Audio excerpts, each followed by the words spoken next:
Every call today on any subject, and you choose the topic, begins with a conversation about your first car, just because I think it would be awesome. My first car was actually my dad's, and I kind of inherited it. It was an old Volkswagen Rabbit. Anybody remember the old VW Rabbit? It was a tiny little roller skate of a car. It was gray in color. And it got amazing gas mileage. It had no power. It was 5 on the floor. So it was a stick shift. And I remember one day I was 17, 18, and I was driving to school, which was 10 miles away, and I was almost out of gas. And I kid you not, I stopped off at the convenience store. All I had in my wallet was $1. I had a dollar bill. And I walked in to the guy at the counter and I gave him $1. I said, I need $1 worth of diesel on pump 7 or whatever. And he just looked at me. I'm like, look, I can get 40 miles out of this thing, 35, 40 miles. And this is all I got. So he put it in $1 diesel pump, whatever. And I went out there and pumped gas, took that long, and I was able to get to school and back. But the car itself, it was one of those charming stories. Today, there was a nightmare back then. I was dating a girl named Dawn, and we were going to go to prom. Well, the problem is that the air conditioner and the heater didn't work correctly. So in order to switch from AC to heat, you had to take part of the dashboard off and flip the little switch that was well behind the vents. And so every, November, I would get my Phillips screwdriver and I would have to undo the screws and then pop the dash off, and I would switch from air conditioner to heat. And I put the dashboard back on and I would have heat through the winter months, and maybe March I would switch back and then I would click it over to cool and I would have air conditioning for the summer. The fabric, the upholstery was not properly glued. So fabric came down off the roof of the car, and I'm 6'1", and so it was resting on my head. So as I drove, I had to turtleneck. I actually stuck my head down into my chest because there was fabric hanging over the top, and the left door handle wasn't properly secured. So if you reached over and you pulled the door closed too fast, it would pop off. The whole handle, the big armrest handle thing, popped off in your hand, and you had to find the little holes or whatever it went into and then pop it back on. And I don't know how many times I had to replace that thing. And I drove that car for 2 years before I finally got an actual car that I purchased. I got a little Mazda B2000 pickup truck, and that's a whole other story. But man, the VW Rabbit. And it's funny, when we talk about our first cars, everybody's like, oh my God, I remember my sister drove a Chevette. Anybody remember this Chevette, the old Chevrolet Chevette, 5 on the floor? And it was tiny little sort of a bulb-shaped car in that 70s brown, that wood panel brown that we saw so much of in that decade. And of course, we were driving in the 80s, but it was an older car. And my best friend at the time, his mom owned a Pacer. Anybody remember the Pacer? If you don't know what a Pacer is, go Google. It is a death trap because almost the entire half of the car is just made of bulbous glass. If you're in an accident, prepare yourself for a shower of flinging knives coming right at you. The whole, it wasn't dangerous like the old 72 Pinto was dangerous, where you would tap the back and the gas tank would explode. But I remember the Pacer, I was always thought, this is kind of sketch. It was a popular car. I'm just thinking, oh my God, I mean, if someone was to smash into the side or the rear of this vehicle, I'm going to be scarred for life. And this was the decade where if you had a station wagon, it wasn't uncommon just to put the kids in the very back and face them toward rear traffic and then drive on a family vacation, totally unsecured, totally unmonitored. We would just sit back there. If we had been in a wreck, we would have been flung through the windshield and probably 100 feet down onto the highway. It's horrifying. And I know there's an entire generation of people who were like, we were tough back then. We survived. We didn't need none of these seat belts and restraints. And people just need to suck it up these days. Or it's more likely that we were just dumbasses when it came to safety. Those people that they boast about the fact that, well, back when we rode bikes and scooters, we didn't need no helmet. And I'm like, yeah. And we saw a shit ton of head injuries, much more statistically, because people weren't wearing a helmet. I did a true story on my other podcast about a guy who had spent his whole, decades of his life as a motorcycle rider, and he had been petitioning against mandatory helmet laws in the state of New York. And he was out as part of a ride, an actual formatted, almost a parade, but they were all riding to protest mandatory helmet laws. He was in a wreck, struck his head, he was killed from a head injury, #irony. It's remarkable the stuff that we allowed each other to do in the 70s and the 80s. Fortunately, we survived. It's almost like when an animal, like a fish or something in the ocean, has 1,000 babies and you expect 50 to survive and the rest get eaten by predators or wash up on shore. That's kind of what it was like, It's kind of a Darwinian childhood, survival of the fittest. So that's my car story. You have to forgive me, digression. I'm a little cranky. I've been on the phone all morning with insurance companies. Natalie's car had a stone hit the glass. And so it's a weird crack. It's not just like 2 inches, 3 inches, but it's almost an oval. So it can't be fixed. The glass has to be replaced. And I've been on the phone talking we recommend this place. And I go in for an estimate and they're looking at it like they're seeing fire for the first time. Oh, I'm not sure exactly how we want to approach this. I got an idea. Why don't you replace the damn thing? Drive to another place. We're going to have to talk to Bob in the back. What's a good number for you, sir? And then they tell me to call this other place. And you know how it is. When you get the runaround, you just get cranky. So I've been kind of cranky. Plus, and this is totally a first world problem, I have a sign on my door that says, no soliciting, don't ring the doorbell. It's actually kind of a funny sign. That says a bunch of other stuff, right? If you're a UPS driver, great. If you're selling Girl Scout cookies, great. Beyond that, like we've heard about Jesus, if we want it, we bought it. Don't bother us. And whatever you do, don't ring the doorbell. And I swear to you, people come up to my porch. I can see them on a security camera from my office. And they read that sign. And you know what the next thing is that they do? Ding dong. And the dogs lose their minds. Often while I'm recording audio. I swear. Like, what part of don't ring the doorbell is unclear to you? Is English your first language?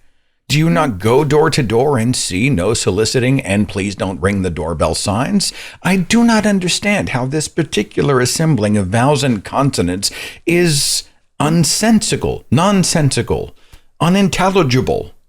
Not understand. I don't understand it. Don't ring the doorbell. Freaks the dogs out.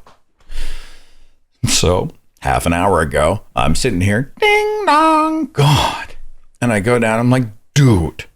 I actually pointed to the sign. I was like, you see that? Did you read that?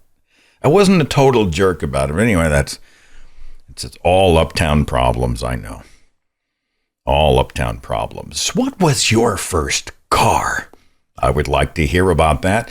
Dial into the switchboard with the number or the web link in the description box. Before I take our first call, another thing that has been on my mind. Now, you've heard me talk about Oklahoma Superintendent of Public Instruction, Ryan Walters, who is desperate to get noticed by Donald Trump and the Trump administration.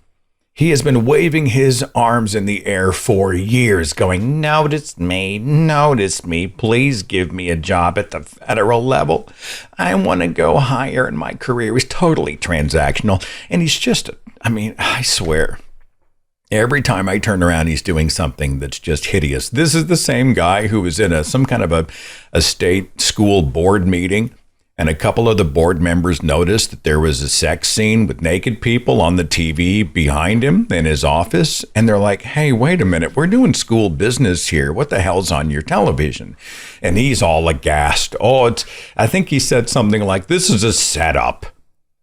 Those woke libs are trying to make me look bad. This is an attack on a moral man who would never watch porn. And everybody's thinking, yeah, right.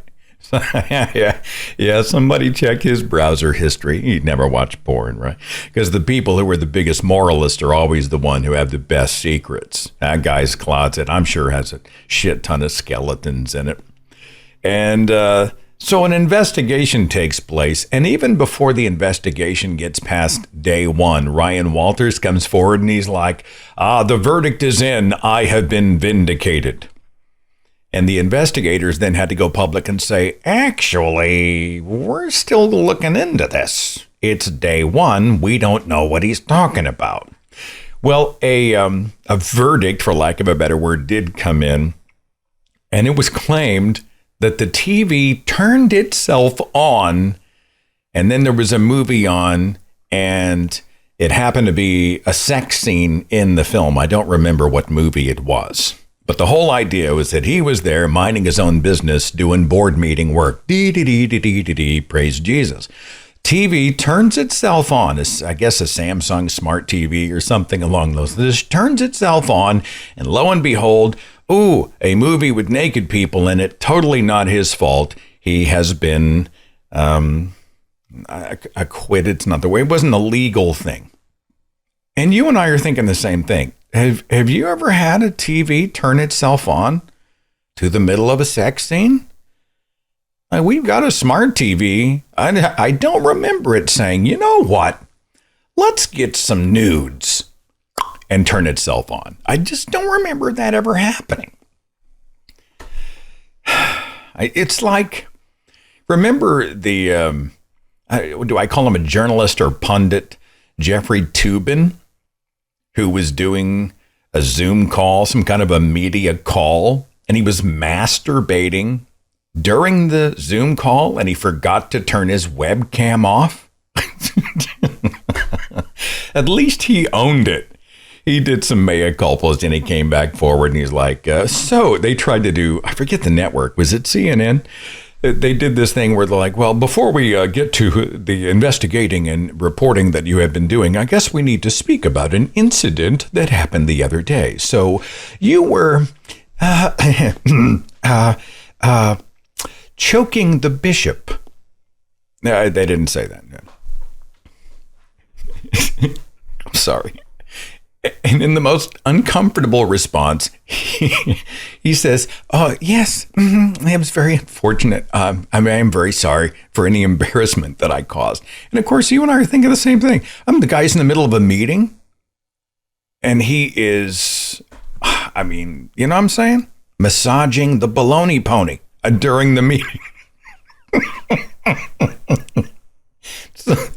So don't tell me Ryan Walters had a magical TV with a mind of its own, or it was the woke libs who networked in and clicked on at the right moment. That's bullshit. But the reason I bring him up is because he has just installed I'll call it a patriotism test, which was provided to him by PragerU. Now, forgive me if you've heard this, but I have to do a primer.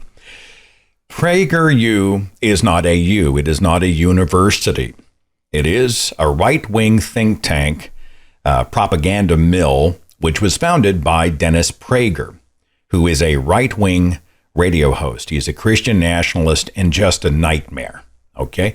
And Ryan Walters loves him some PragerU and has been desperately trying to jam PragerU propaganda into Tulsa public schools. And he just installed a requirement for any out-of-state teachers who want to come and become teachers here in this state. They have to pass this test.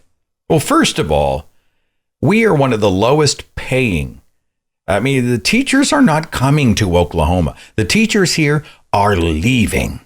They're like, I can't afford to live. It is a nightmare. Get me the hell out of the state of Oklahoma. So this idea that they're all scratching at our door going, please let us in. We would love to teach in a place where Ryan Walters is running the show.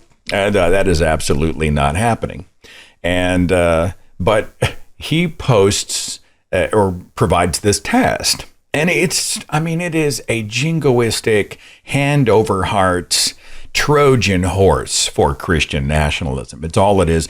And it's a way in for PragerU. Because the test itself looks like it was written by a 12-year-old. And when Ryan Walters was promoting it online, and I did a screen capture, he included a typo. On X, he said over 16,000 people across the country have now expressed interest in becoming an Oklahoma teacher. First of all, that's bullshit. People went and took the test because they wanted to know what was on the test, right? Hello, you chowderhead. Are you shitting me? 16,000 people didn't want to take the test because they're coming here. He said, congratulations if you took this test. You are a part of the largest recruitment effort of teachers in history. And he misspelled a part of the largest recruitment effort. He made one word there, a part, which is a different term to be used in a different context. Beyond that, you get an official certificate when you pass this test. And I'm going to go through some questions, and I will get to the phones. Certify. On the certificate, the word certify is misspelled. CERTIFIY. Certify. Yeah, I swear to you, you cannot make this shit up. We were just ranked 50th in education. And I just think we live in the stupidest timeline. We live in the stupidest timeline. It's everywhere I look. I released my speech just recently called "How Do We Explain This When the Aliens Land?" And that's exactly how I feel. I recently read that headline that D.C. is now suing the Trump administration for the deployment of the National Guard in Washington, D.C. because Trump said, and I shit you not, he said, we are going to end crime. I'm sorry. If there is a single shoplifter in D.C. at any point after your deployment, you have not ended crime. What, is he going to go behind all closed doors and end domestic abuse? How does one end crime? It is so monumentally, jaw-droppingly stupid that anybody might believe this. But he deploys the National Guard in D.C. at a time when D.C. is seeing, according to the Department of Justice release of statistics in January of this year, at a time when D.C. is experiencing a 30-year low in violent crime. 30-year low. So the National Guard is shoveling mulch and picking up trash. These people don't have anything to do. They're just driving around, in their vehicles, and they're eating meals on the taxpayer tab and taking up hotel rooms, and they're doing landscaping and picking litter up off of curbs, essentially is what's going on. And there is a demographic in this country that's like, yeah, you go and end crime. Yeah, good for you. Trump has saved us all. I swear these people are just as dumb as a sack of hammers. And what do you do with it? God. I'm not sure I would certify them as geniuses, is all I'm saying. So what is it that is on your mind today? And remember, when we speak, I want to talk about your first car, and then you can segue into whatever. I'm easy. 301. Is it Ray? Can you hear me, Ray? Yeah, can you hear me? I can indeed. Let's talk. Can you hear me? Yeah, can you hear me? Oh, good. My first car. Yes, I can. So my first car is a 1973, I believe, Ford Pinto. Was that the explosive one? Oh, yeah. Well, Yeah, always go forward. Can you tell me about that? We used to have funny names for Ford. They were bandied about. Found on the roadside dead. Flipped over Russian dune buggy was another one that I had heard. I don't know. What was your opinion of the Pinto? It's a terrible car. Trouble starting on a regular basis. Very unreliable. The nickname for Ford we had back then was Fix or Repair Daily. Fix or Repair Daily. Was it a part of the conversation that you had at all about the exploding gas tank? As a teenager, we'd laugh about it with my friends and I. But no, it wasn't something we talked about very much. You weren't concerned about it wasn't combustion. A good selling point. Okay. No, no. We knew enough back then that it wasn't easy to do. Okay. All right. Yeah. We'd have to really work at it. It's like being a drummer in Spinal Tap. You know, the odds of us surviving are actually pretty good. They're okay. You know, we may live to drive. What is that called when somebody? What's that fake phenomena called when somebody burns up? Self. Oh shoot! There's got to be a good funny version of that for a Pinto. Self-immolating? No, I think it's when you light yourself on fire. Yeah, you light yourself on fire. Spontaneous human combustion. Spontaneous auto combustion. I guess. Okay, yeah. The car just decides it wants to end it all, and then it's over. Yeah, I'll buy that. Yeah. What else is on your mind? You're at a stoplight in your car. The next minute, you're standing on the ground. Ray, what else you want to talk about, my friend? Ryan Walters. There was an interesting thing about that story with the TV. Mm-hmm. Two things. The reporting I heard is that Samsung, I believe, made the TV. They have their own movie streaming service, and yes, they do default to let that streaming thing be the default when you turn on the TV. That's what it goes, like the channel it goes to by default, unless you change it. And yes, it had a version of that Jackie Chan movie. There are two versions I heard, one with nudity and one without, and it had the one with nudity. It was at that time on that day. It was a Jackie Chan movie? Wow. Yes. I mean, he's always jumping over. Now, the other interesting thing. Stuff. Go ahead. Oh, go ahead. No, go ahead. No, go ahead. You had a thought on your mind. I'm just saying Jackie Chan, in my mind, is always... You know, he's jumping over cars and leaping through windows and doing amazing stunts. You know, without a stuntman, I never realized that he had, his movies got all hot and bothered. So that's interesting trivia for me. Yeah, the ones made in China, I believe, or Hong Kong or wherever they were made. Okay. Yeah. So there's good plausibility to that analysis, but. The interesting thing to me is how Ryan started accusing his political opposition of setting him up. And he went way overboard. And when he saw the analysis that, there is a plausible explanation for this, he really didn't apologize. He didn't say, my bad, I overreacted. That's not his style. So it is plausible, because I want to be on the right side of this, even though I think Ryan Walters is, well, I'll leave it there. You're saying it is possible that the TV turned on and the channel that it defaulted to was showing something that had nudity. You say that's plausible? I think everything except for the TV turned on by itself, sure. I think the TV was on. And it defaulted to that channel. I think that's plausible. All right. You realize I have to hold on to the idea that he was actually watching. It gives me joy. But we do need me too. Me too. We need to be creatures of the evidence. So fine. So fine. All right. Was there anything else before I move on, Ray?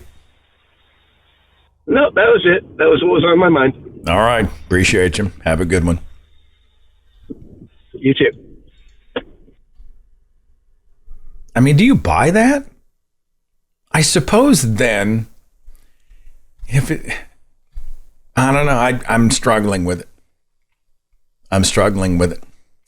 I've got a web call from, look, it's Zombie Ryushu, who is joining us once again. Hi there. Welcome. Can you hear me clearly? Yeah, what's going on? I wanted to talk. I can't talk about a car that I've actually driven, but I would like to bring up a childhood car that I've ridden in that I don't get to talk about often because it's a cherished childhood memory. Okay. Can you hear me? Yeah. Oh, yeah. Okay. I'm not echoing or you're not getting any feedback or anything like that, right? You're good. Okay. So my father, when he was alive, had an Opel GT from 1972. And I didn't realize how bad this is, but it ran on leaded gasoline. Oh, wow. Yeah. Now keep this in mind. A child who has cerebral palsy riding in a car that runs on leaded gasoline. This must have been in the 70s, right? It was it was actually around 1985 or 19. No, I think we had it as late as 1988. Wow. But the thing fell apart constantly. But it was made by a company called Opel. There were two models made. They looked like baby Corvettes. Okay. You would say if you saw one and didn't realize that it was an Opel GT because of the designer of the Opel GT also designed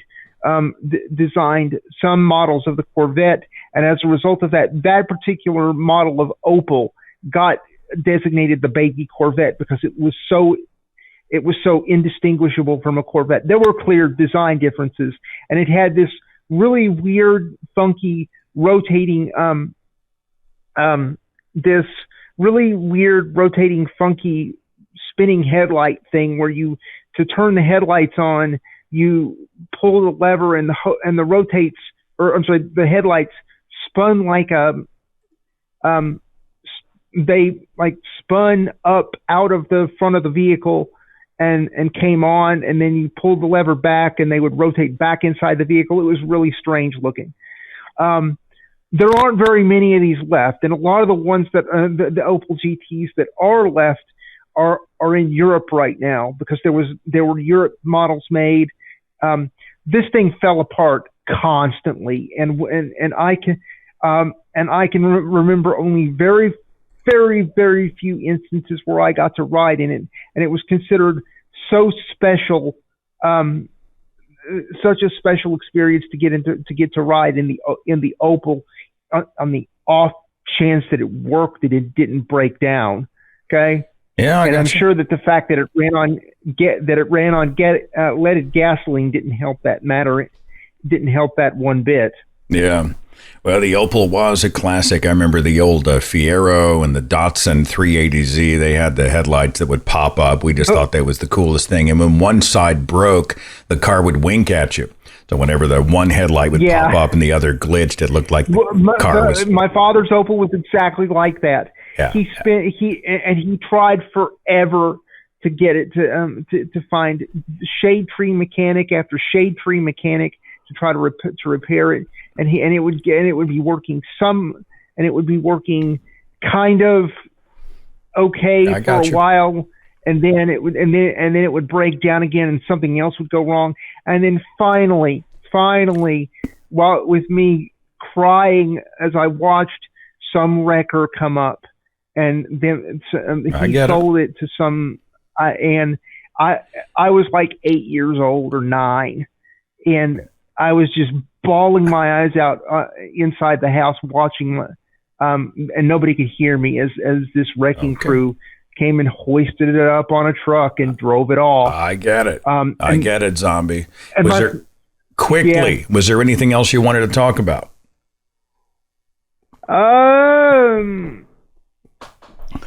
I think that's a no. Really, I mean, yeah, I don't have anything. The only reason I brought this up was because you were talking about cars. I grew up next door to a car guy who mixed airplane fuel, who brewed raised the octane in his Mustang Cobra, to raise the octane fuel above what was street legal by going and getting his gasoline out of fuel made for airplanes at Stanford Field, which is an airport. Yeah. I think you got a call. Come on over. Or an alarm. With you. Zombie. All right, good stuff. Thanks for being a part of the show. We'll catch you next time, okay? Take care. I'll see you. I was going to read for you part of this test from Ryan Walters and PragerU. By the way, more and more people in the chat are telling me that apparently, after an investigation, it was demonstrated that the Samsung television did turn itself on. Rush hour was on, and it was a massage parlor scene. So it appears that Ryan Walters was not watching porn. I do find myself somewhat disappointed by that. I do. But it is important to be accurate, scientifically accurate. Okay, let's look at this test before I go back to the phones and listen to how loaded the language is. I'm not going to read all of these. Why is freedom of religion important to America's identity? It protects religious choice from government control. Now that's loaded, right? It's all about liberty, religious freedom. What he's saying is we want to be a Christian nation, and if you don't allow us to do the 10 Commandments in school and have prayers in our classrooms for the Christian God and have biblical propaganda, you are now the enemy of religious freedom. What is the fundamental biological distinction between males and females, chromosomes, and reproductive anatomy? What did the Supreme Court rule in 2025? Malmord versus Taylor. Public schools cannot require participation in LGBTQ-themed instruction without parental opt-out. Here's one. What did the Emancipation Proclamation do? Now, the answer here is it ended slavery in the rebelling Confederate States. It didn't end slavery. It was a proclamation that slavery was illegal, but it didn't end slavery, hence the Civil War. You know what I'm saying? How many senators are there? What was Abraham Lincoln's primary reason for waging the Civil War? Who is called the father of our country? What is the name of our national anthem? Are you shitting me? Is this for third graders? This is being given to teachers who ostensibly want to teach in the state of Oklahoma. Why are there 13 stripes on the American flag? And then we come back to a section called Foundational Ideals. Why is freedom of religion important to America's identity? It protects religious choice from government control. Try this shit with Islam, Buddhism, Hinduism, Sikhism, Satanism.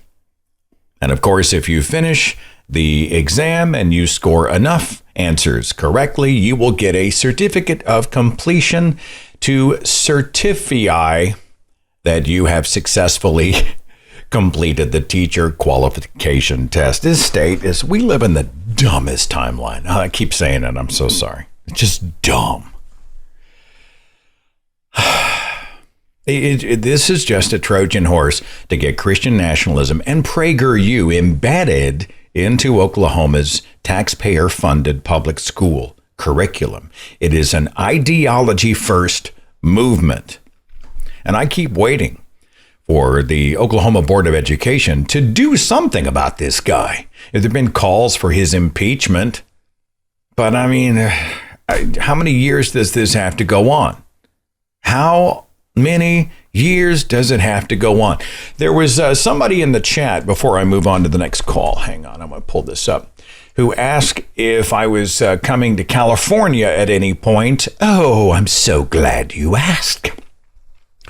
I'm going to be there in Sacramento as part of California Free Thought Day. It's a big weekend, October the 11th and 12th at the State Capitol building in Sacramento, California. And there's going to be a whole bunch of speakers and entertainers and just fun stuff. That is October 11th and 12th. And I have been honored to be asked to come and speak.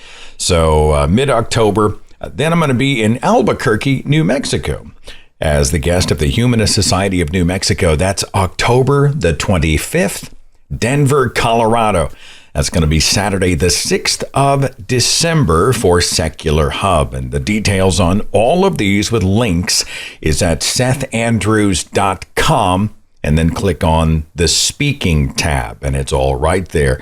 But yeah, I'm going to California, going to the West Coast here in just a few weeks, and I'm pretty excited about it. I've got Chip dialing in with a web call. Welcome, Chip. You're on. What's on your mind? What was your first car? Hi, can you hear me okay?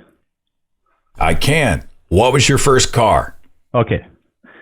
Perfect. So my first car was Deu Matiz. I come from Romania, and there was this brand, I think Eastern Asian, called Daewoo, and my first car was a very small one, Matiz it was called. Matiz. I'll have to Google it. Yeah, it's not a pretty car by any means. It was a pretty shitty car. Like, I think it has like 50 horsepower, but you know, as a teenager, it works. Yeah, I mean, it's like having a lawnmower engine strapped onto four wheels, but it got you there. I think most first cars, or the best first cars, were really junk, but they were junk in a charming way. So I'll have to look that one up. What else is on your mind, Chip? What's going on? So I wanted to ask you, I'm starting under the assumption that you are not vegan. So I wanted to ask you why you are not vegan, because I myself am an animal rights activist, and I feel like you're clearly an intelligent and well-spoken man. So I don't know if you've ever thought about it or what's your stance on it. Honestly, Natalie and I have had that conversation, and I may be a hypocrite about it. I go back and forth. I think at the measure that I'm at, my biggest challenge is the industrialization and the cruelty of it. But do I believe that it is always immoral to eat meat? I haven't quite gotten there, but I do have concerns, and maybe I'm a coward for not pursuing those concerns further. I do consider myself an animal lover, but I'm also the guy who will make chicken parmesan. So it's possible I'm a hypocrite. I don't know. Tell me what you think. Yeah, so the way I see it, so what happened to me was that I realized I can't possibly call I'm not an animal lover, but I call myself a person who respects animals, who, I do my thing, they do their thing. And the way I saw it is I can't possibly even call myself that. I can't say that I respect animals while at the same time I would be paying for a product that I do not need, right? Because veganism is not a diet. It's not about a diet, but it's essentially about respecting animals. And when it comes to food, that's sure that there's a diet there called a plant-based diet, but it also means for clothing, entertainment, or like cosmetic testing and all this kind of stuff. Like, I would assume that when it comes to clothing, you would have no issue in saying no to leather or any type of animal product, right? Yeah, that would be easy enough for me. Bring on the cotton and that would be maybe even polyester, but don't tell anybody. So yeah, go ahead. I appreciate that. Yeah. And the reason for that is because we know that killing an animal to wear their skin would be highly immoral, right? It would be extremely cruel to the animal. And we know that specifically because, well, it is optional to us. We can always choose something else. But then isn't it optional also for food? Can't we always choose something else also for food? Doesn't that already make the exploitation and the killing of the animal already cruel to them, knowing that we don't need to do it? Well, that may be the case. What do you do to replace the proteins, etc., that you would normally get from meat in your own diet? Yes. So I personally am not I'm a certified nutritionist, right? But I'm also a lazy person. So I buy some mock meats twice per week, maybe 3 times these days because I'm even lazier. But what I do is just take some tofu, marinate it a little bit, cut it into chunks, and then put it in the air fryer, and I get enough protein from that. And of course, if you eat a regular balanced diet, you're not going to have any issues with protein. Air frying tofu is something I'd never heard of before. Does it have the texture of meat or cheese or what? It's not necessarily. No, I think it's got its own texture. To be honest, it isn't a specific texture of its own. It's a little bit like when you air fry it, it becomes a little bit crispy on the outside and a little bit soft on the inside. And if you marinate it, it also takes because tofu has no taste essentially, so it just takes the taste of anything you marinate it with. It's kind of like chicken breast if you think about it. Chicken breast doesn't really have any taste of its own. We add spices to it and we kind of make it taste in a way or another. So you can do exactly the same thing with tofu and in exactly the same manner. If you want to fry it, fry it. If you want to air fry it, air fry it. I think you just need to adjust a little bit to get the texture that works for you. But otherwise, taste-wise, you could make it taste almost identical to any animal product. Honestly, you raise a good point. I don't have a great response other than, I've always done it. I am more upset about the cruelty of the industrialized process, but to respect the right of an animal to live, and I think maybe some of that is rooted back in. I'm not saying this is right, but I came from a humans have dominion over the earth background, and maybe there's some of that baked into me that I need to deal with. I will make a guarantee to you that that's a conversation I think Natalie and I will have, and I genuinely want to be on the right side of it. Nutritionally, I'm not a nutritionist. I don't fully understand how you replace the proteins from meats and other things in meats, but it's something I would be willing to explore. So in good faith, Chip, I receive what you have to say, and just know that we're all on that journey. I think we all want to try to do the right thing. Okay. Okay, I appreciate what you're saying. I would just say one thing. Keep in mind that when we make these choices, I'm going to be a little bit of a pushy person right now. Just keep in mind that when we make these choices, an innocent sentient being, somebody who feels, somebody who has emotion, does get exploited and killed for us. Maybe not the ones that were exploited specifically for the product that we're buying, but because of supply and demand, when we're buying these products, in order to replace it, they do exploit and kill another sentient being.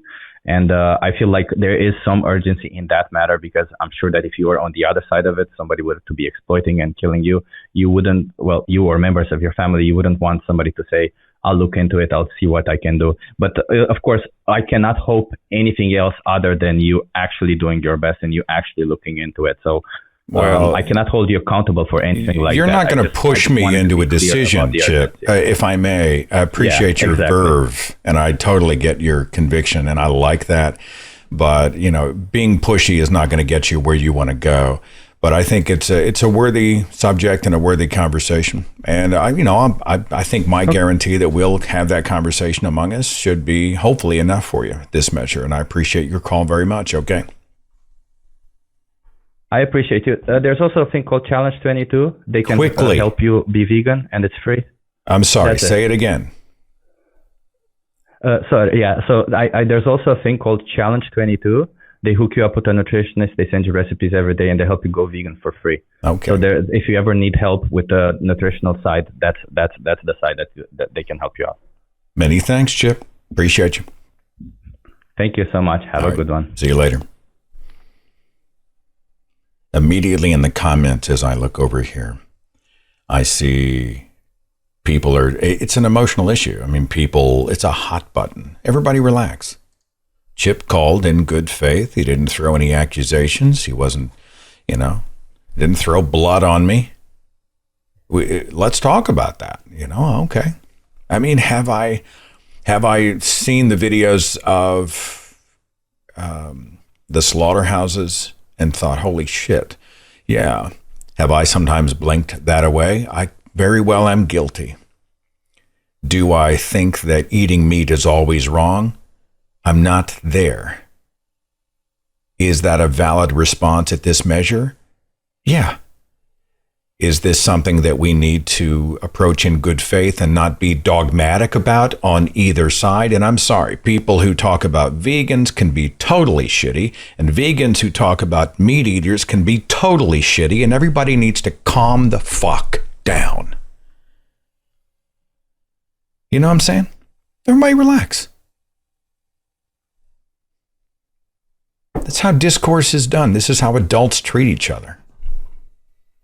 I've got Drew at 786. Welcome, Drew. You are live and worldwide. Are you there? Hey there, Seth. You hearing me? Is this Drew McCoy of Genetically Modified Skeptic? One and the same. How you doing? We just bumped into each other on a Texas run. He and I were speaking at an event in Austin. And you were reading, it's funny because you were reading hate comments during the event and you let the people in the audience read the tweets and stuff. It was freaking hysterical. It was just awesome. So anyway, it's good to talk to you again. Drew, can I start with the first car or the first vehicle you ever had?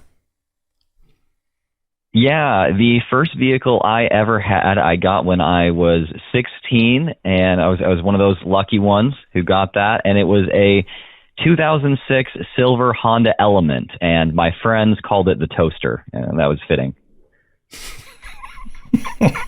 Now I've got a visual image.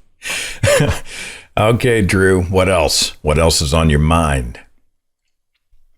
All right. So on the note of the car, you know, I was a 16, 17-year-old, and it was cool that I had a car. I would drive my friends around in the car, those who were allowed to drive around with me.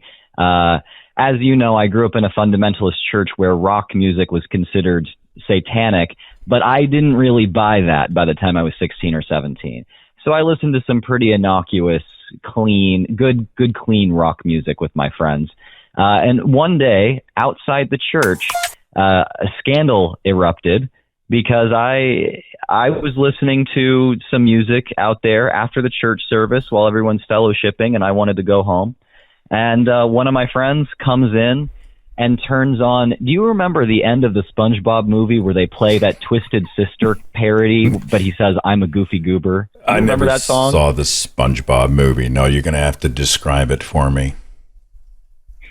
Yeah, so there's a Twisted Sister song, "I Wanna Rock," but basically the SpongeBob movie did a version of this where it said, "I'm a goofy goober, rock."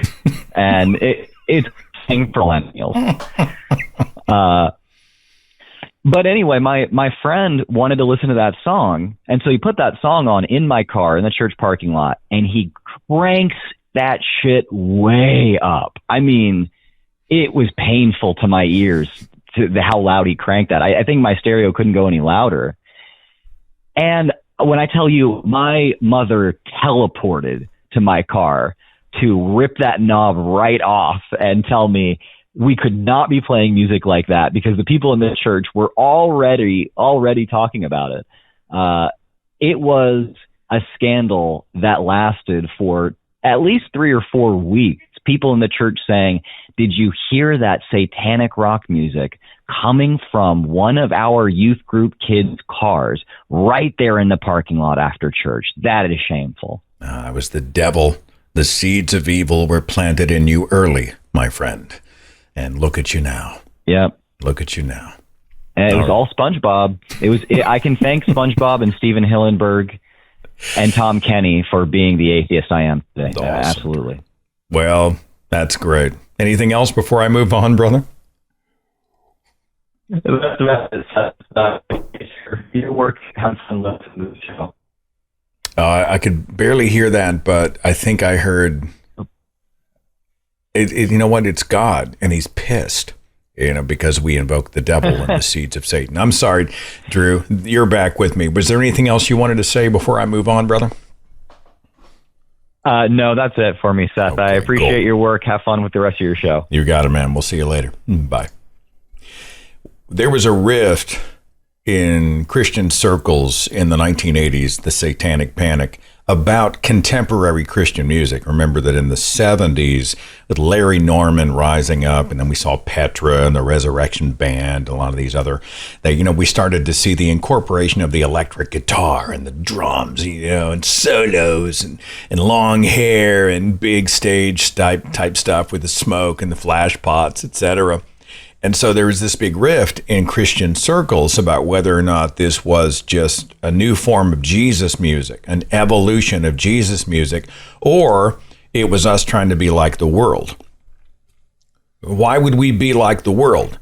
Those are sexual rhythms. This is the sensuality, the carnality of an evil planet. So why are we selling out? And we had pastors who would go and preach whole sermons. I remember I was sitting at First Baptist Church, Catoosa, Oklahoma, when I was a teenager. By the way, Catoosa is exactly the kind of town you would picture having the name Catoosa, okay? So we had this big guest preacher come in named Bill Stern, and he was going hard at Petra with those guitars and solos and drums and all that long hair. Oh, this is the devil's work. Guess what I'm wearing when I'm sitting out in the pew? And they did have pews. I'm sitting out there at a Petra Not of This World concert t-shirt on, and I wanted to crawl into a hole. But I was also pissed. Like, what's wrong with Petra? Give me a break. And it turns out that he liked country music. So don't tell me that all that down and dirty love him and leave him music is okay with God, but everything else is of the devil. It really came down to personal preference. I just found that interesting. But Christians are always fighting about what's actually Christian, and nobody can agree. Bunny is on a web call. Thanks for your patience, Bunny. Are you there? Is it Bunny? When I hear Bunny, I always think about the Big Lebowski. Bunny Lebowski, who they thought was kidnapped by the nihilists for a ransom. But she wasn't actually kidnapped. The Big Lebowski. It's a classic. It's a great, great classic. I'm going to have to return you to the queue, Bunny, because I cannot hear a thing. Steve is dialing in from 970. Let's try this one. Are you there? Yeah. Hi, Seth. Welcome. Let's talk and begin with first car. What do you got? Well, when I was almost 16 years old, I had to ride my bike everywhere. And 16 was a big birthday for me because not only was I going to get my driver's license, but I was also able to get a job as a bag boy at a grocery store. And I got the job, and I had a guy working there with me, an older guy. He was a clerk, and he had a 1959 Opel Rekord. It was a German-made car, the old beat-up car. I don't know how many miles I had on it. It ran. It was looking like a car, and he said he'd sell it to me for $50. So I bought the car. It was really one of the best cars I've ever owned. It took me through my first couple of years of high school, and I loved it. I remember back, I mentioned that VW Rabbit. It was so small that a couple of my school buddies, they took 4 of them, but the car was so small that when I would be in class and they were out for whatever reason, they went out to the parking lot and they lifted the car up and they turned it horizontally in the parking space with a car on each side, so I couldn't get out. I had to wait till whoever was parked in the space next to me to leave before I could go home. And they thought that was the funniest thing. I just never forgot that. Steve, what else is on your mind? Anything else? Yeah, I wanted to talk about Trump and his health his health scare, or whatever you want to call it. I mean, the man is obese. I heard the conversation about the vegan diet. Trump is definitely not a vegan. I think he subsists entirely on junk food, and I'm just wondering what you think. Is he on his last legs? Is the guy are they gonna keep him alive through some kind of chemical treatment, or what the hell's gonna happen here? Because it's pretty scary. He's got the cankles, he's got the bruises on his hands. I mean, it's in one thing, I'd like him to move on, go to the next world if there is one, and but then I'm scared shitless about J.D. Vance becoming president. So what do you think? Well, we have proven on the left that we are not immune from conspiracy theories, because I think he disappeared for a period of time and everybody started to speculate and lose their minds. And that's fun to do sometimes. I think, in my gut, I think Trump will live another decade on hate alone. Hate-fueled man. Oh, God. I don't know. I have no idea. I don't want him to be on stage at a rally and suddenly clutch his heart and fall over, and then he gets a king's funeral. He dies. He'll die a martyr in some ways anyway. But I would really, I agree with James Fell. I want to see him more and more diminished and addled and weak. And I want to see him stumbling over the stages, and I want to see him making more and more word salad, and I want to see drool coming out of his mouth, and I want to see him shit himself at a press conference. Is this petty? I don't think so. I want to change the perception of Donald Trump in the minds of the MAGA cult, where they used to think, wow, he's so big, he's so strong, he's standing there in his lifts, etc., right? And, he's chest thumping and wanting to be Mr. Army Man. And I'm like, hey, I want their last memory of him to be that he was addled and weak and fumbling and crazy. And I want that to happen. Will we lose him tomorrow or 10 years from tomorrow? I don't know. I will say I'm sick and tired of having to see his name in the news every day for the last 10 years. As far as J.D. Vance is concerned, J.D. is smarter, and in some ways he's slicker, but he does not enjoy the cult following. Even MAGAs think that guy is about as compelling as a tax audit. So I do think when Trump finally kicks it, Vance is not going to hold sway, and there will be a power struggle within the GOP.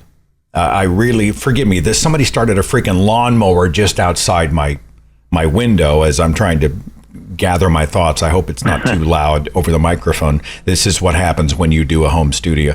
But, when J.D. Vance comes in, he's going to be a little smoother, but he's not going to hold the cult the way Donald Trump did.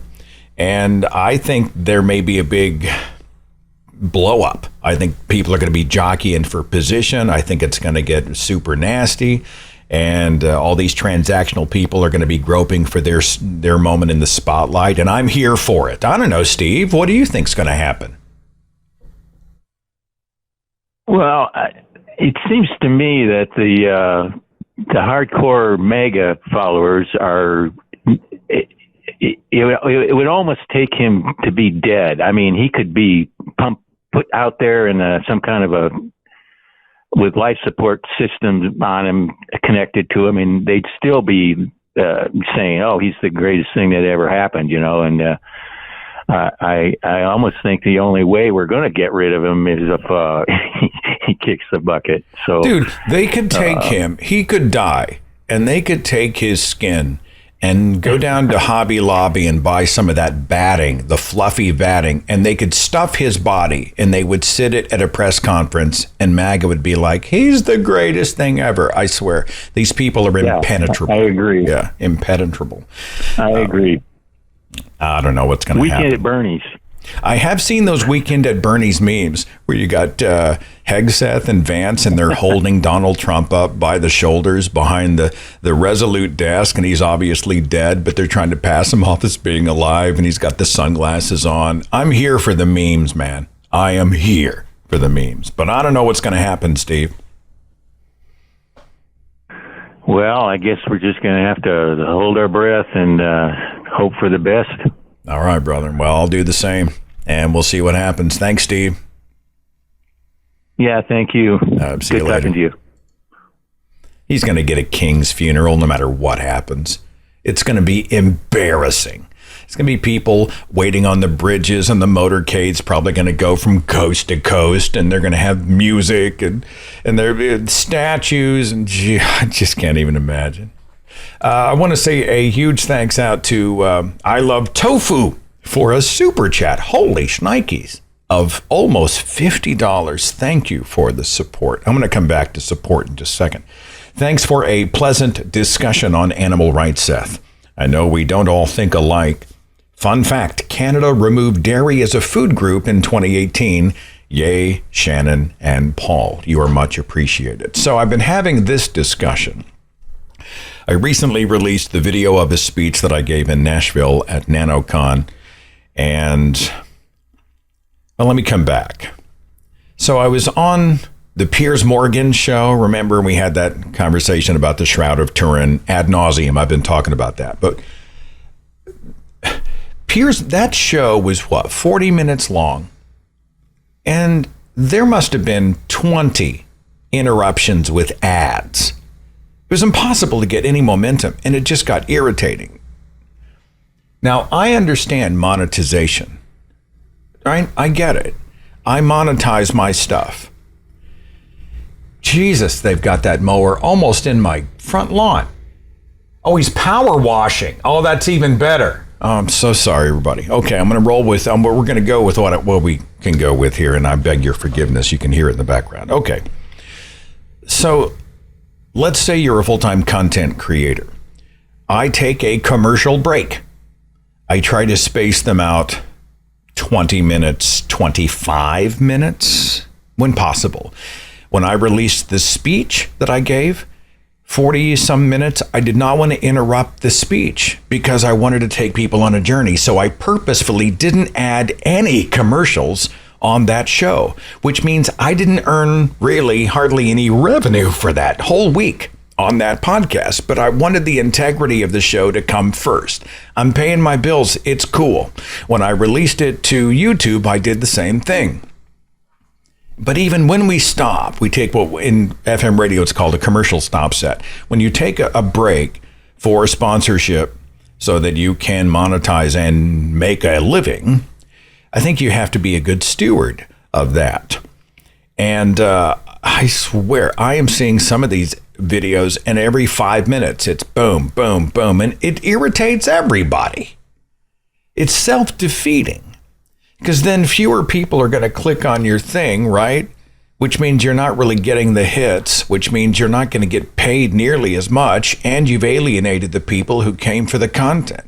And it's a back and forth. And it's one of the reasons that I ask people, if you like what you hear, to consider becoming a patron at patreon.com/Seth Andrews, not just because I provide a completely commercial-free and early version of the show, but another reason that I do that is because I want to support my work without having to hit the freaking brakes every 5 minutes for ads. I don't want to be that guy. I don't want to run that. I'm not going to do that to my channel. I'm not going to do it to you.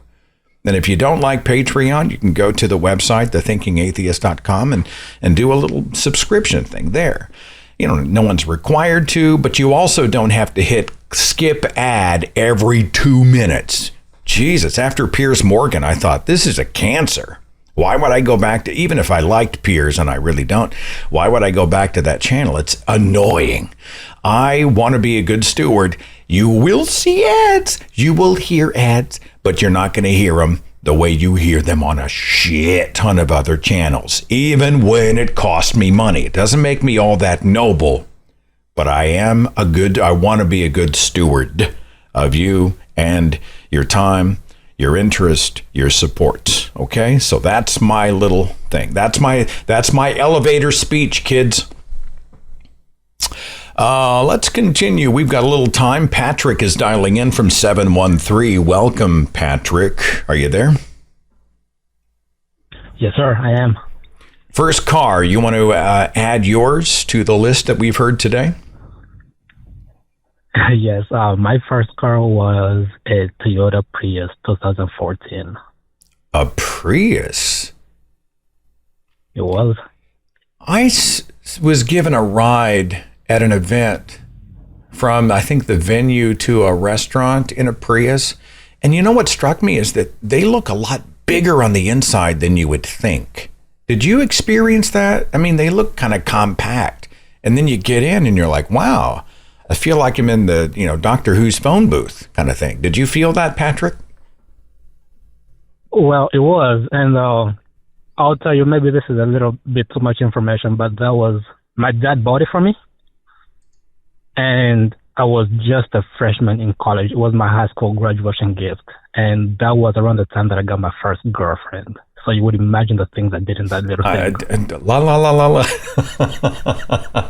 I'll let you can keep that in your own head. And the rest of us will just assume you had a grand time. Anything else, Patrick, that you wanted to talk about today? Yes, I do have a few things, and I hope you will be patient with me here. First, I would like to compliment you. You just called yourself out with a discussion about veganism.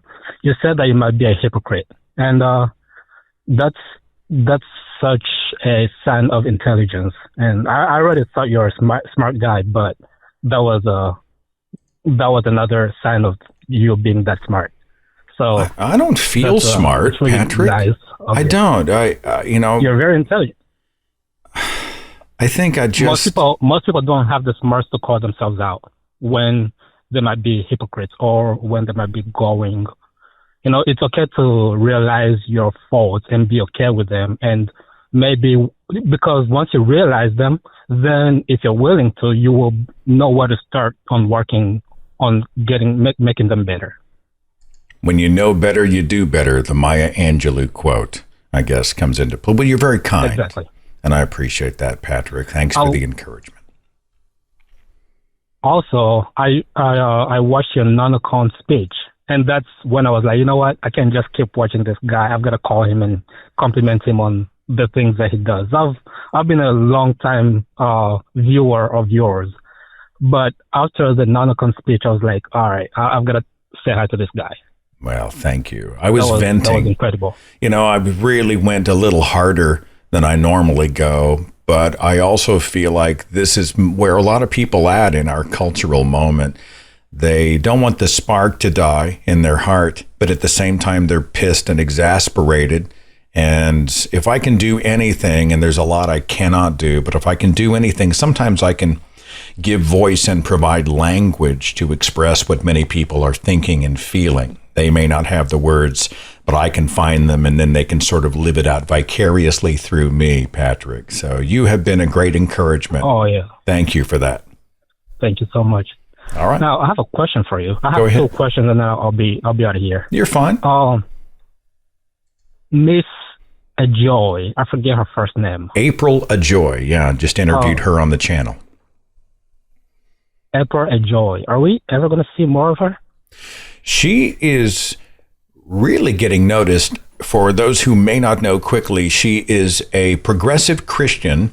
She's a friend of mine, and she is a fierce opponent of Christian nationalism. And many people think this is an oxymoron, but it is not.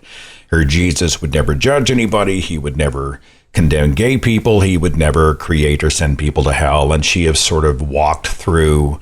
And we've had a conversation about the Bible and all that, but her Jesus would never do that. So hers is very much a cherry-picked, by her own admission, cherry-picked personal faith. But she's lovely, and she is a wonderful person, and we share values. But she is really getting noticed on TikTok, and I think even Ben Shapiro, was it Ben Shapiro or Charlie Kirk, has been giving her shit, specifically her. With responses. That's a good sign. Yeah, so if you're getting noticed by cretins like Shapiro and Carlson, then I think, your star, for lack of a better way of saying it, your star may be on the rise. So I think we'll be seeing and hearing more from April. And that also means that she's ruffling the rat feathers. Yeah. If you piss them off, it's been a good day. Right, Patrick? Oh, yeah. Yes, sir. Awesome. Well, thanks for calling. I thought that the discussion you had with her, I thought was just an introduction, and you would have another discussion, or we'll hear a speech from her. later? Well, by the time she and I sat down for the interview that published on my channel 3-4 weeks ago, she had already published a nationally known book called Star Spangled Jesus and had a lot of success on her own channel. And in fact, it was because of that that I noticed her and I reached out and I said, hey, we're going to be at this convention together. Let's hang. And so, she certainly didn't need me to signal boost her, but she's fantastic. I just think she's wonderful. And she's on the right side of so many issues when it comes to opposing state church or Christian nationalism and protecting state church separation and saying, let's love people and not judge them. And so I think she's fantastic, Patrick. But appreciate you, the fact that it resonated with you. That's pretty amazing. So thank you. All right. One last question. Okay. The topic of divine appointment for kings. So kind of like what they do in Europe, in the UK. What do you think about that? And I do have a personal story with that. A friend of mine, maybe, is of the lineage of chiefs from Africa, right? And so he's been appointed, or he's getting ready to eventually one day to succeed his father. But in order to succeed his father, he has to be divinely appointed in their traditional religion, which is Christianity. But he's also been grappling with the idea of Christianity through watching people like yourself. And he doesn't think that he's a Christian anymore, but he's also very, very interested and invested in leading his people, and not only leading but serving his people. But in order to get to that point, he would have to be a Christian. That way he can get appointed by the religious leaders and quote unquote God choosing him. Do you think that he should hold on to his Christianity and maybe almost be in a closet with his Christianity, or should he come out and profess to be an atheist? Oh, I can't say. I mean, I'd like to see as many people as possible be their authentic selves. I think if you are a non-believer but profess Christianity as a strategy, I can't get around the fact that you're still lying. You're giving cover to the religion. Now, if he's playing chess, not checkers, because he wants to maneuver into a position of influence to further secularize it, that's a different discussion. But I just don't like the idea of lying. The greater good thing, the means justifying the ends things, I'm just not there in my mind. And, you don't choose to be a Christian. You either believe or you don't believe organically. Or you don't. You can choose what you profess, but and beyond that, I don't really care too much about your labels. A lot of people who are Christians and then begin to doubt, they enter a kind of spirituality. There is a God, but he loves everybody. And then, I'm not religious, but I'm spiritual. And maybe there's an afterlife, and then they kind of drift. Sometimes they go all new agey. There's this membrane of safety where you haven't left God belief or a spirituality per se. So it's not as scary. Because when you say, I don't believe in God, there's a finality to that freaks some people out. I can't tell this person how to act or react other than to encourage them to find a way to do so without being a liar. Okay? Yes, sir. That makes sense. Thank you. The speech that I am giving in Sacramento and in Albuquerque I'm not drunk, Albuquerque and Denver, has to do with those who have claimed the divine right of kings. They have said that, well, it's not my idea that I have been appointed to rule with a capital R. I am an appointment of the Almighty. And this has been done. God has been weaponized. this shit has been sold to the masses since there have been autocrats and dictators and tyrants and kings. How convenient. Look at me, not my idea that I'm wealthy, influential, and obscenely powerful, and that you essentially have been stripped of your choices and identity to bend the knee, right? It's God's idea. It's just divine destiny. It's the Lord. How convenient has that been? And in my presentation, I sort of relate the current day situation to the dictators, autocrats, the kings of our past who were invoking the name of God and banging their Bibles, and how somehow people, a great many people, seem to just fall for it. Some savior comes in and says, I'm going to root out the vermin and I'm going to make us great. And there's a whole demographic. I'm not in this audience, I don't think. There's a whole demographic. They're like, yeah. They just surrender themselves. Absolute blind trust. And they get taken, they get scammed and conned and abused. Abuse me more. Yes, I would like to be the slave of this autocrat because he made a promise to me that somehow makes me feel all warm and fuzzy inside. And I just like the sheeple. How often do people have to be abused by abusers in this way before they stop celebrating the enslavers? Someone explain to me the worship of the autocrats. Yay, billionaires. Those people who are wasting billions of dollars on Mars rockets that are never going to go to Mars. And they're buying the $500 million yachts, cruising around, living an obscene amount. I mean, I swear, if all of the billionaires were to commit all of their extra dollars, and I mean, they can still be millionaires. All right, knock yourself out, be successful. But how much is Elon worth? It's gone down, but I'm going to lowball it. $300 billion, right?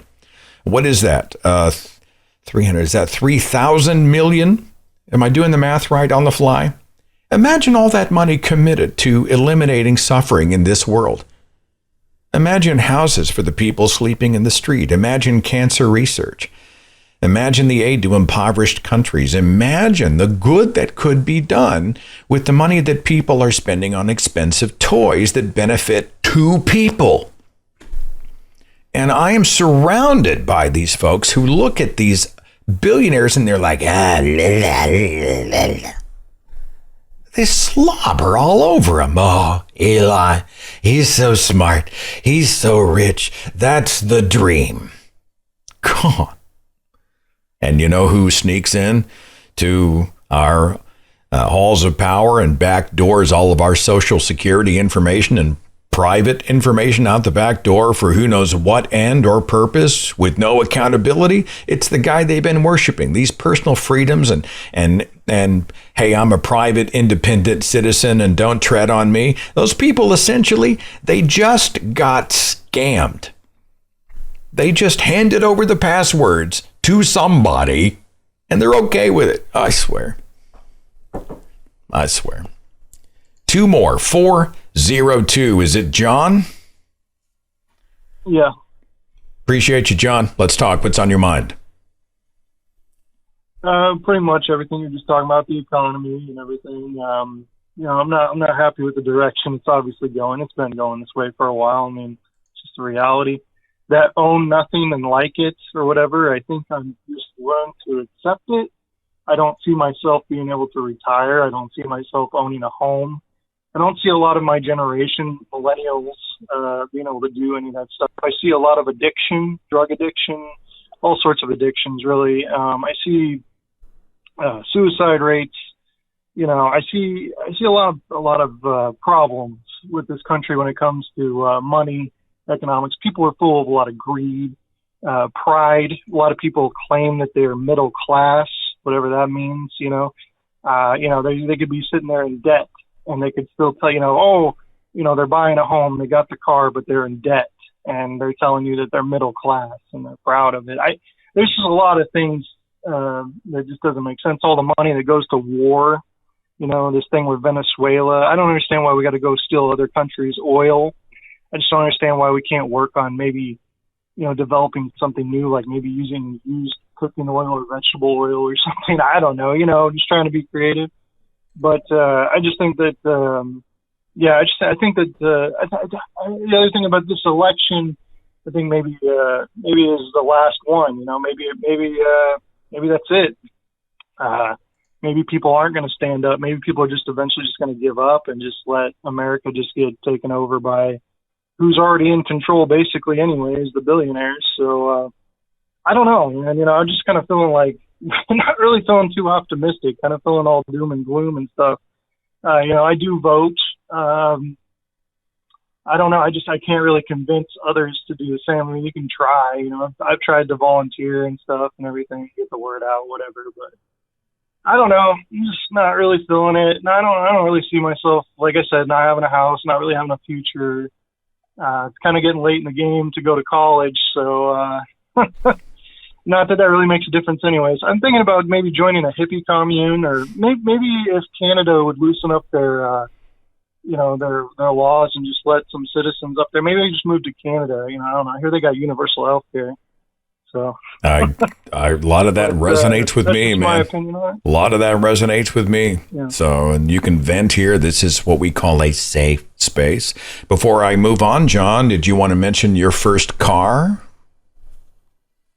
I think it was an Oldsmobile or used one from like the 1980s. It was like a $300 car to get me to school.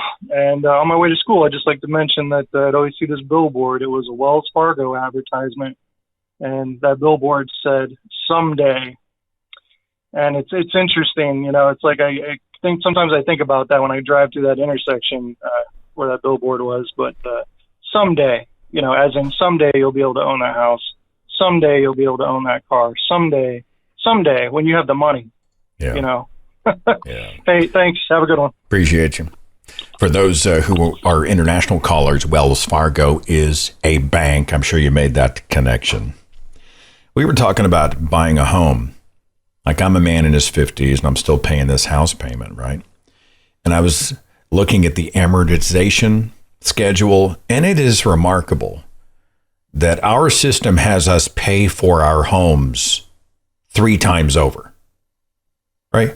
With all of the interest and the way they've stacked it, you pay for your house with a mortgage because, who's got the cash to buy a house? I don't know. Are you kidding me? I don't have that. So you get the mortgage, and I did a 15-year the last time we went in because I was like, at least that's a way not to. I think I'm paying for my house twice now instead of 3 times, but I'm still paying for the house. I'm going to be paying for it for many years.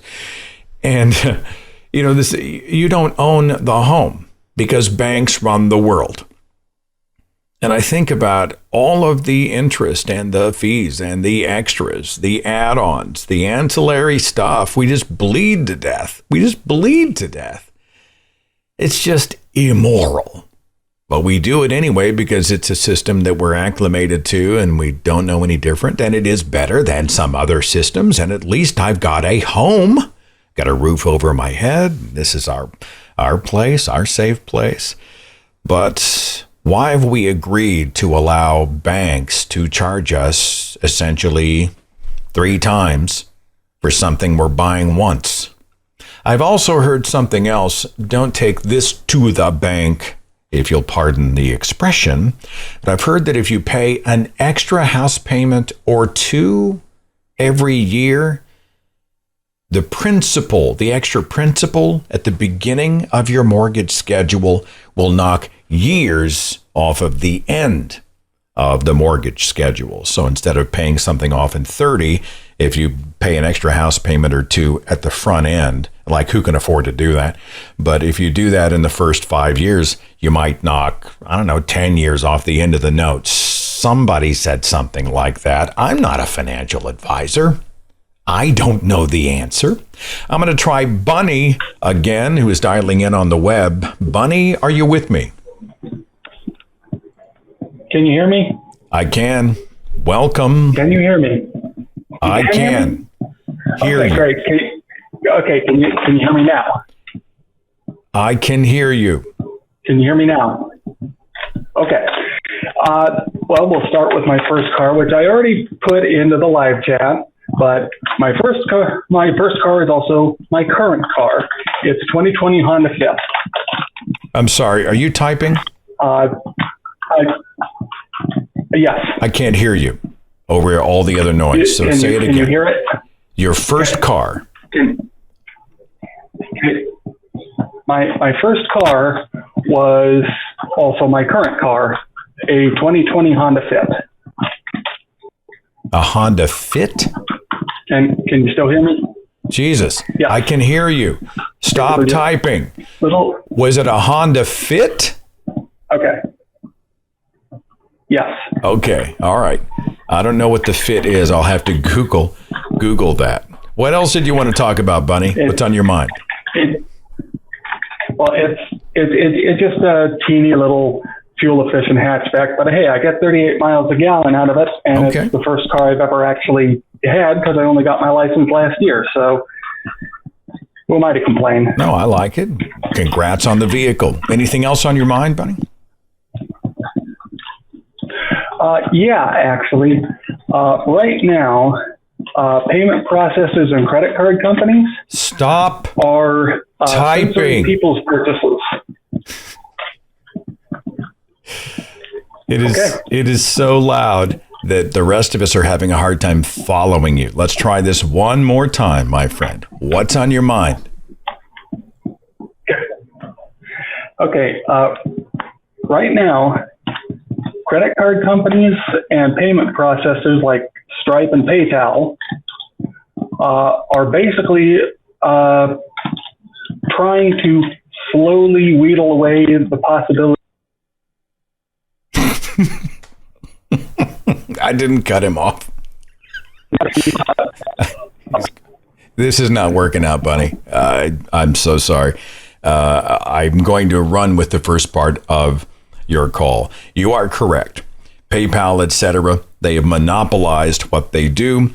They charge an exorbitant amount of fees. They are holding us hostage. Another great example is GoFundMe. GoFundMe has an amazing infrastructure. It is easy for people like you and me to use. I just used it recently with the Dave Warnock fundraiser. Even though they take a piece, and a not insignificant piece, they are so streamlined that it is the easiest process to use for that type of fundraising. So it's a catch-22, a fluid, good, intuitive interface which does what it pretends to do without issue.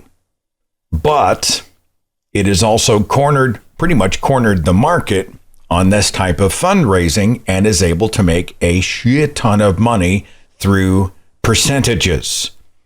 And I don't know what the solution is, because once these people have monopolized the market, how can anybody else begin to change that unless the government does what it did back in the 1980s with the phone company, declare monopolies, and then, I think, was it Bell that was the monopoly, and they forced it to break up. But even now, you only have a few options. So, yeah, I take your larger point. Last call is going to be 619. It is Darcy. Welcome. Darcy, are you there? Hi, Seth. How you doing? I'm good. First car. Let's start there. Well, I had motorcycles up until the time I was in my late 20s. So my first car was a brand new car. It was a 1987 Toyota Tercel in Burgundy. It was a hatchback. And the funny story about that car is that we bought it in Florida and drove it across the country a year and a half, 2 years later to San Diego with 3 cats, a bike, a surfboard, and most of our daily needs packed into it. And it was about a 5-day trip. It was kind of fun. We weren't allowed. My mother's brother was killed in a motorcycle wreck, so motorcycles were forbidden. And dad wanted to buy one, and I had one for 2 months when I was, 20. and she lost her mind. And I do agree that they are extremely dangerous. Knock yourself out if you're a biker. I think they can be amazing. But for some reason, she did allow us to have a moped. Do you remember the moped?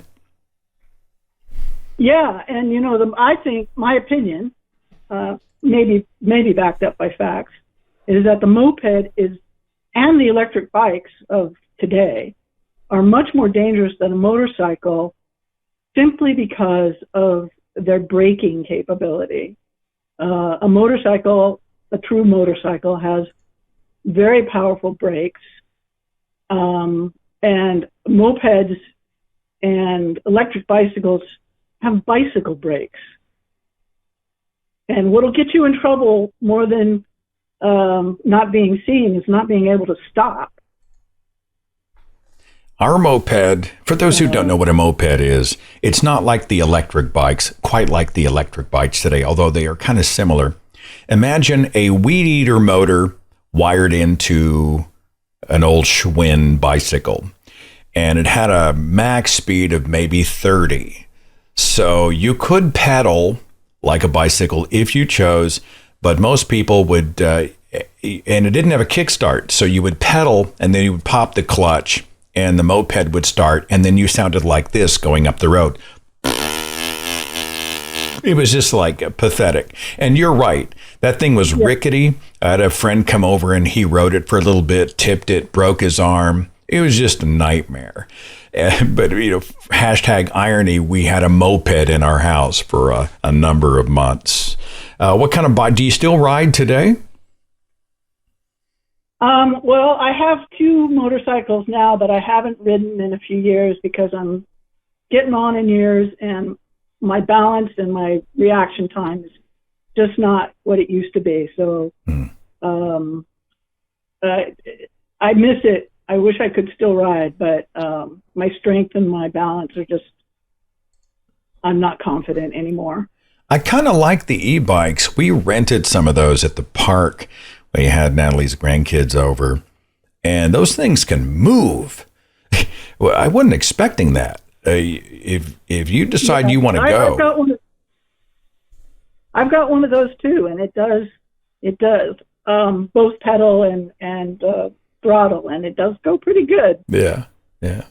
Well, was there anything else on your mind today? Well, 2 things. One, you were talking about mortgages. And you're right. If you pay more in your premium against your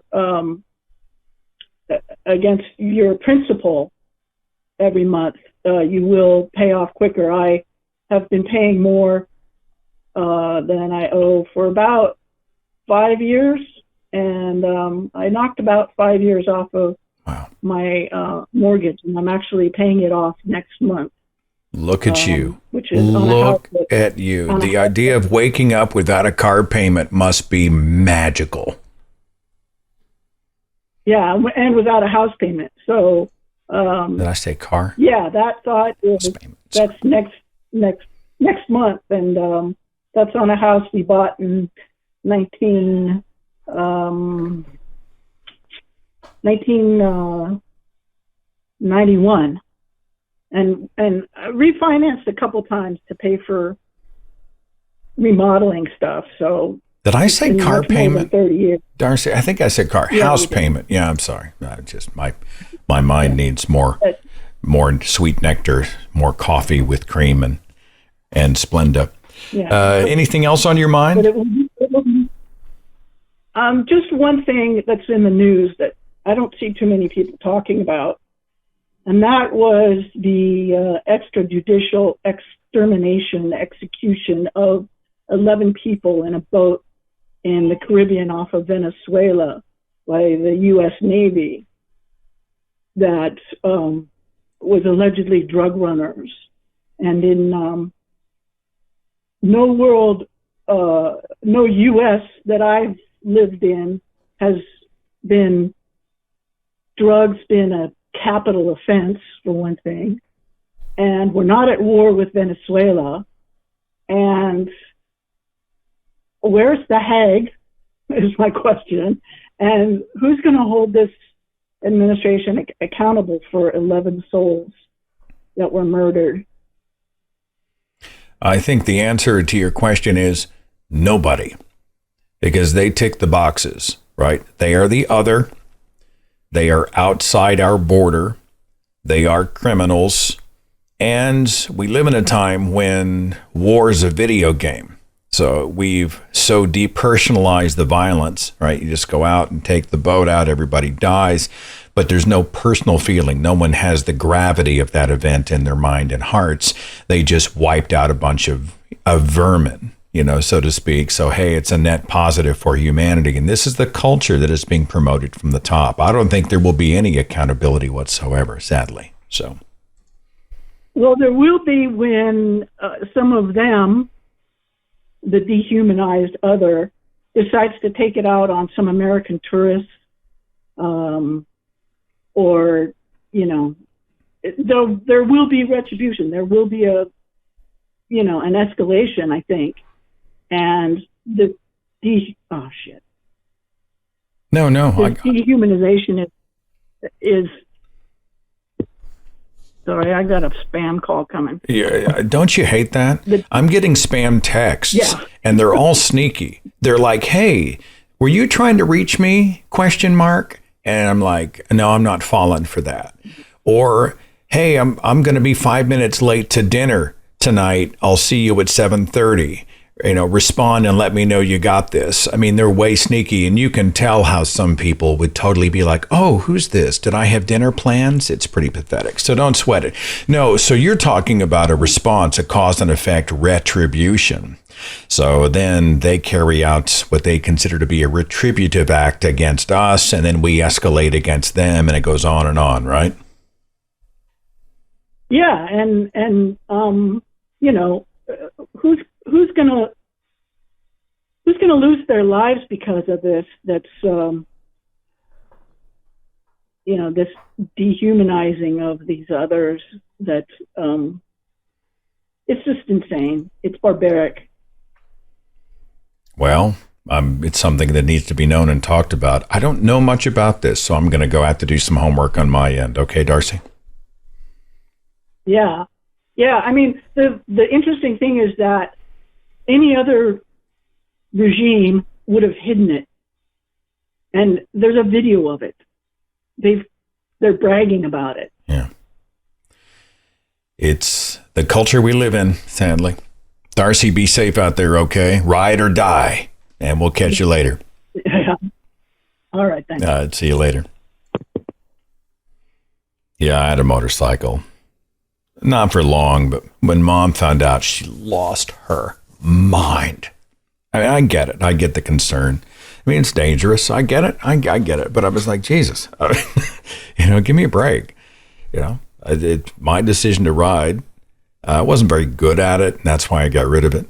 Another vehicle we had, this is true, that we had in the family was this old Toyota Corolla station wagon. And it was funny for two reasons. First of all, my younger sister decided one day she was going to do our parents a big favor, and she was going to go and wash and wax the car. But what she didn't realize was the sponge that she was using was corrosive, or it had almost a sandpapery kind of a texture. So when she was waxing the car with this sponge, she actually grooved circles into the paint. So she depainted the car, and until they got, I don't know if they even get it fixed. It had these swirls in the paint. But the best part about the Toyota Corolla was that on the back hatch of the station wagon, those little nozzles that shoot the washer fluid straight down onto the window, and then the wiper will clean the window. Well, our nozzle had snapped off. I have no idea how. It was an old car. So when you hit the button for the back window washer, the liquid would shoot straight out on the vehicle behind you. Well, I was a pain in the ass kid, and we would be in traffic, and I'd be sitting along and driving along on a city street. Somebody's tailgating my ass. Now get off my bumper. And so what I would do is I would just reach down and the washer fluid would fly all over their car. One guy was so pissed. He had a 2-liter bottle of soda, like half-drunk bottle of soda, and he chucked it at my vehicle out of his window. He missed the car, but it flew right by me, and I could kind of see what it was. It was awesome. It was just so much fun. Anyway, thanks for the first card comments. Thanks for your input overall. I am so thankful for you and the community that we have and share together. Lots of cool stuff on the horizon. I am prepping ghost stories for October. I'm going to be releasing a video of my ghost hunt with a special guest, a fellow skeptic. That's going to go out to YouTube in early October, and a bunch of other fun stuff is on the way. So big fun will be had by all. In the meantime, take care of yourself, and I'll catch you later.